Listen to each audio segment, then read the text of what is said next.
वगण ॻोठ थाड़ी हाशिम वटि Indus highway ते हिकु तेज़ रफ़्तार कार ओचितो अॻियां आयल मोटरसाइकिल खे बचाईंदे ड्राइवर जे कंट्रोल मां निकिरी वण सां टकराइजी वई,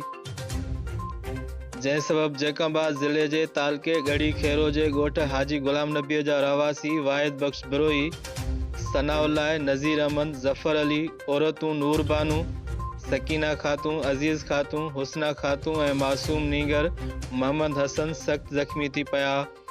जिन मां ॿिनि औरतुनि ऐं ॿिनि मर्दनि समेत 4 ॼणनि जी हालत ॻणतीअ जोगी ॿुधाई पई वञे।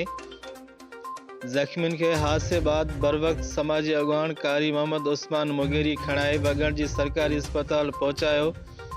जितां बाद में समूरनि ज़ख़्मियुनि खे 1122 एम्बुलेंस ज़रिए लाड़काणो जे ट्रामा सेंटर मुंतक़िल कयो वियो।